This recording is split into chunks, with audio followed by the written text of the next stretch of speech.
Incredibles 2 is the long-awaited sequel to Disney the Pixar's Incredibles, Brad Bird's animated superhero film. The Incredibles, which debuted in 2004, presented the Parr family, led by former superheroes Bob and Helen Parr.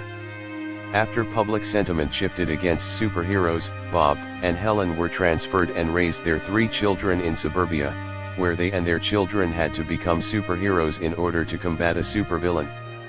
The sequel takes up shortly after the events of the first film. The Incredibles 2 preserves the most of the pleasure of Pixar's The Incredibles, but feels antiquated in the present Hollywood world of superhero films. Superheroes are still outlawed at the start of Incredibles 2, but the Parr family defies the law together, suiting up to safeguard their city from any would-be supervillains. However, they are captured after Bob/Mr. Incredible, Craig T. Nelson, Helen/Elastigirl, Holly Hunter, Violet, Sarah Vowell, Dash, Huck Milner, and infant Jack create a mess while attempting to foil the Underminers' plans to rob a bank. The government has officially shut down the program that enabled the Parrs keep their identities hidden, indicating that public perception of superheroes is at an all-time low. However, billionaire businessman Winston Dever, Bob Odenkirk, approaches Frozone, Samuel L. Jackson, about a scheme to bring superheroes back. Winston, together with his sister Evelyn Dever, Catherine Keener, want to transform the public perspective of superheroes so that people see the lives they rescue rather than the havoc they create. With Elastigirl as the face of the program, the Devers set out to re-establish public support for supers in order to make the heroes legal. However, one villain, the Screenslaver, may prove to be the impediment to that aim.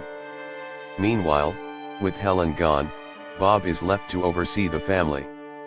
This covers Violet's dating problems, assisting Dash with his math assignments, and dealing with the start of Jack powers, Jack's which vary from turning into a monster to teleporting to another realm. Helen and Bob will have to figure out how to go forward in order to build a future in which their children do not have to hide their abilities. Incredibles 2 continues the Parr family adventures that fans have been anticipating since the original film was released in 2004. Despite the fact that the sequel arrives 14 years after the first, Bird returned to the franchise to write and film Incredibles 2, assuring that it is the most likely to honor the original. For the most part, it returns to the universe of The Incredibles for a plot that will no doubt delight many fans of the first picture, blending the previous film's family-oriented themes with a lot of superhero action. Furthermore, with the advent of several new superheroes, Void, Sophia Bush, Incredibles 2 expands on the universe of The Incredibles in very interesting ways, including characters such as Cruz Hauer and Hellectrix, Phil Lammer, to mention a few.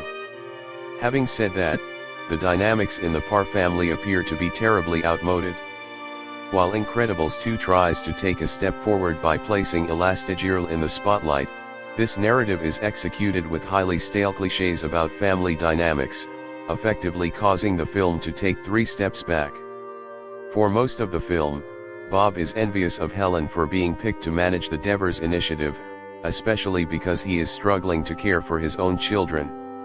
It's undeniably evocative of the age of culture that inspired the Incredibles franchise. However, rather of providing an update or commentary on that type of husband-wife interaction, Incredibles 2 is just a family-friendly repetition of it.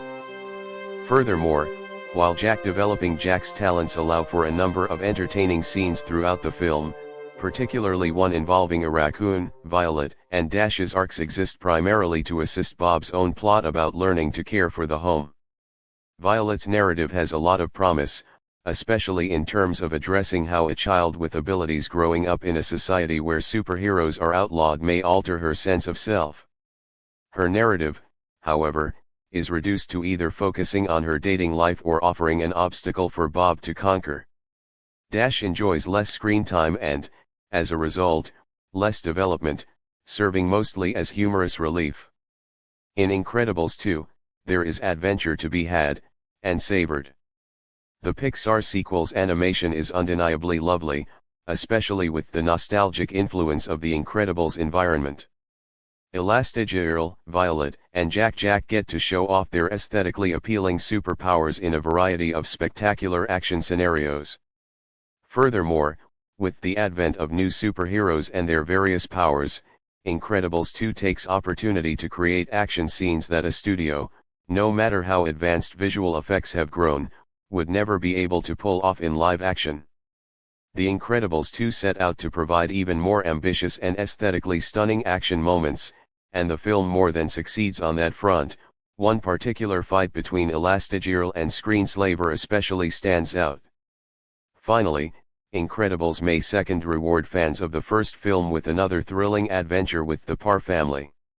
However, in the context of Hollywood's general panorama of animated films and superhero pictures, Incredibles 2 appears out of date and out of touch with current consumers.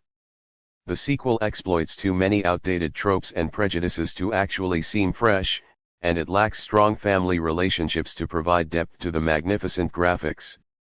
It's a fairly nice summer family film, yet with an almost 2-hour length, some kids may struggle to keep involved. Nonetheless, when compared to Pixar's subsequent great and forward-thinking pictures, Incredibles 2 is a sequel that arrived a decade too late.